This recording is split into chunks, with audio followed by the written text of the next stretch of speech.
Hello and welcome to Stocks Down Under. My name is Stuart Roberts and I'm one of the co-founders of our publication. And join me today on Monday, the 20th of February 2023 from Perth is Mr. Sean Gregory. He's the CEO of Sarytogan Graphite, ASX SGA, I should say. Sean, good afternoon. Good afternoon, Stuart. Thank you for having me. So most investors, I suspect, will not know Sarytogan Graphite. You only recently completed your IPO. But there's a very interesting asset that sits behind this new company. Talk to us about the Sarytogan Graphite project in Kazakhstan and the unique benefits that this project brings once you get it start to move a little bit. Yeah, look, thank you, Stuart. You're right, we are a new player in the graphite space, and we brought this giant graphite project to market in July last year, being the Sarytogan Graphite project in central Kazakhstan. So since the IPO in July, first of all, we've got to touch on this giant graphite deposit, 209 million tonnes at 28.5 total graphitic carbon. And that is 28.5. That is a truly monster grade deposit. It's the highest grade globally. There is not another global graphite deposit, JORC resource, anywhere near 28.5%. Typically triple the grade of most projects. Right. And then in terms of size, it also happens to be the second largest behind Syrah's Balama project in Mozambique there, which is in operation. So great place to start and great headline number. And we're now progressing that project through the necessary steps, and we've had some wins along the way so far. Right. How is it possible for an ASX-listed company to get hold of a deposit that large in a country like Kazakhstan? Yeah, so we owe that to our founder, major shareholder and technical director, Dr. Waldemar Muller. Waldemar is a Kazakh geologist who now lives in Perth. And look, he's built a career on finding assets in Kazakhstan, and this is his latest discovery. And to find these opportunities in Kazakhstan, it's not like as easy as it is in Australia, where you jump on the internet, you find pre-competitive geological data, and you can peg a tenement in Western Australia at the click of a mouse. Over in Kazakhstan, you really need to know your way around the system. You need to request hard copy reports from the libraries in Russian and go through those processes, which we really now see as our competitive advantage, the ability to keep doing that. So Waldemar brought the project and essentially IPO'd it on the ASX, and through that process, he now owns 39% of Sarytogan. And like I say, he's just the key to this in terms of managing the in-country team. And we've said to that team, hey, you've done it once. What other gems are hidden in Kazakhstan as well? So stay tuned on that front. Certainly. Now, a lot of investors might not necessarily know Kazakhstan, but it's impressive to me. This is the world's most significant uranium producer, for example. Also got a lot of oil deposits down near the Caspian Sea. So it's fair to say it's a fairly mining-friendly jurisdiction. Look, it absolutely is. It far and away is the world's largest uranium producer, 40% of the world's uranium. It's number 12 in minerals and number 13 in oil and gas. All of the big oil companies, Shell and Chevron and the like, are operating up in Kazakhstan and very comfortable doing that. From a minerals perspective, their mining code is actually modelled off the West Australian mining code. They adopted that in 2018. So the processes that we go through are very familiar to me as a Perth geologist. Although I'll say it's probably Australian standards, a light version thereof. In many ways, we've lost our way in some areas in Australia, and we're actually finding in Kazakhstan that the processes are familiar, but we're able to move through them faster. Okay. The other thing that you've got going for you in Kazakhstan is location. You're not China. You're not Europe. You kind of sit midway between the two of them. So ultimately, when customers in either part of the world are looking for graphite, you're reasonably well placed to keep them supplied. Yes, that's the other key competitive advantage is that proximity to market. So there's three big markets for graphite: the USA, Europe, and China. We're wedged right between the two biggest. China dominates the graphite market. They do 64% of the world's graphite mining. and 89% of the world's anode production and 99 point something percent of the spheronisation step, which is part of the way along the process. So they dominate that supply. And we hear a lot about companies, different sovereign states and companies wanted to reduce their risk and diversify their supply base. So we may look at China and certainly looking for opportunities to collaborate on technology there, but the more logical market for us is to face Europe. And look, transportation is not a problem. We can containerise this material, put it on a rail wagon and send it to either Europe or China very cost effectively. So that's going to be our market. Now, to that end, as you've worked on Flowsheet, you and your colleagues, and it's early days, but you'll be doing a lot more of that in 2023. It looks like this is a reasonably straightforward deposit to work.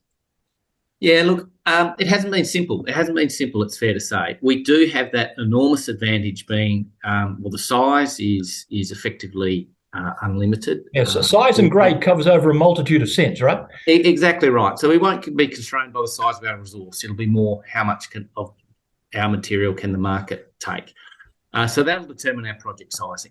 But that grade being triple the grade of most other projects, that actually net, if you feed our material in, theoretically, we should be able to pay for triple the processing. Now, we won't need to do that, but our project does require a little bit more intensive processing. We do need to grind it finer.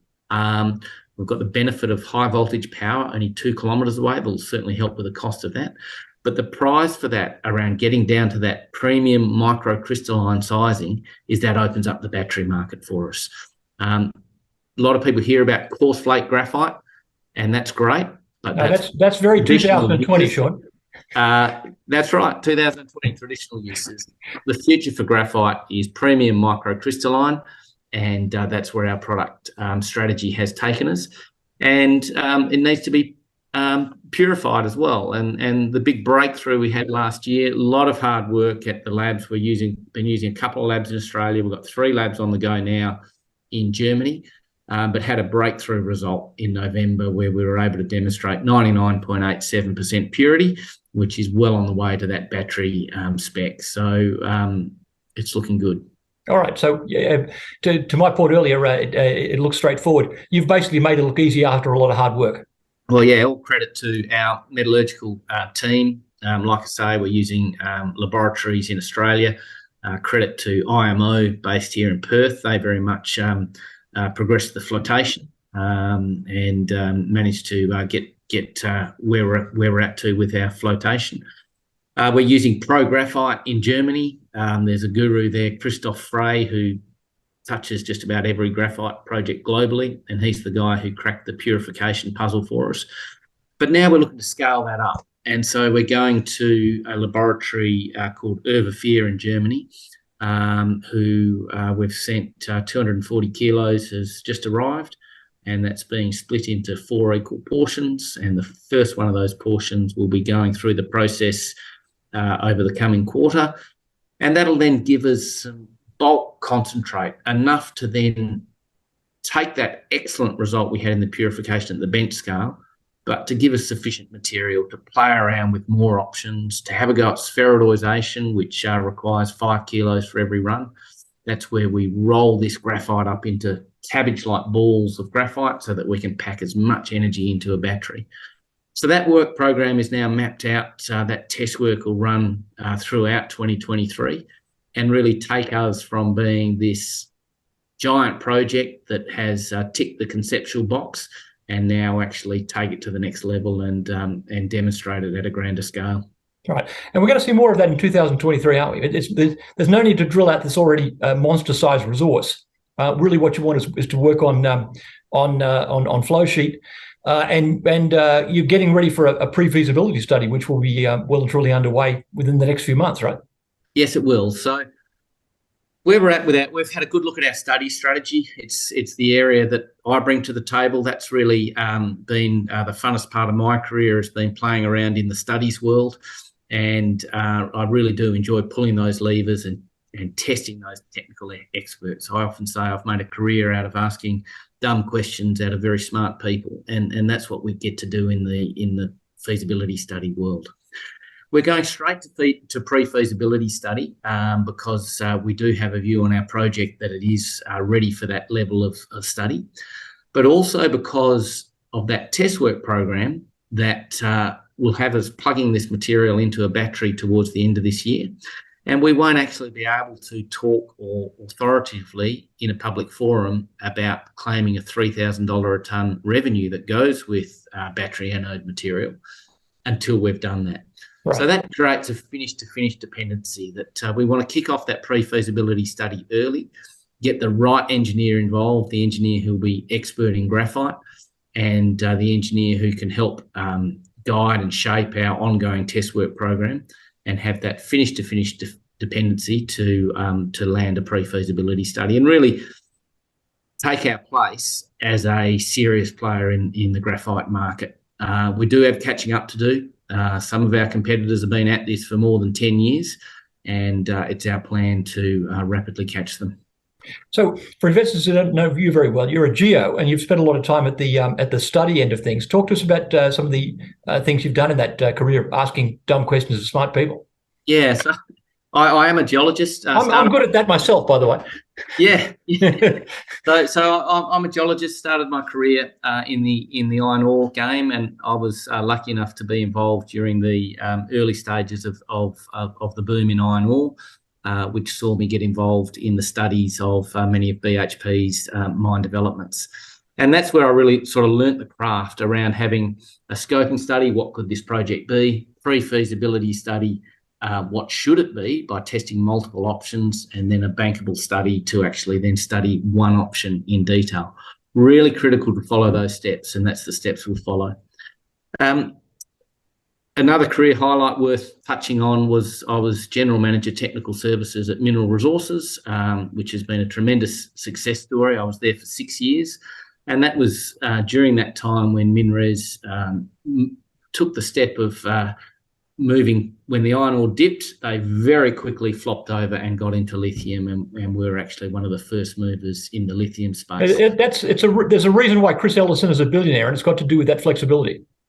Absolutely. That was so impressive to be able to flop from A to B. And mind you, A still goes along quite nicely and makes good money too. Right. And so that was impressive, and got exposure to other commodities, and really MinRes is a different beast though. MinRes has got the capability and capacity to and the balance sheet to be able to jump through some of the studies quicker, and in fact skip some of the studies. But for us at Sarytogan, we're very wise to that dynamic, and we'll be getting the fit for purpose study. Somewhere between a BHP answer and a MinRes answer will be the right answer for Sarytogan. But that's going to be the fun bit, and that's going to be the value creating bit for shareholders. To take this company now, which is capped around $50 million. When we look at our competitors, capped at 10 times that, what's the difference? Have they got a better ore body? Have they got a bigger ore body? We don't think so. But what they do have is they're further advanced down that studies pathway, and that's where we're going to rapidly catch them.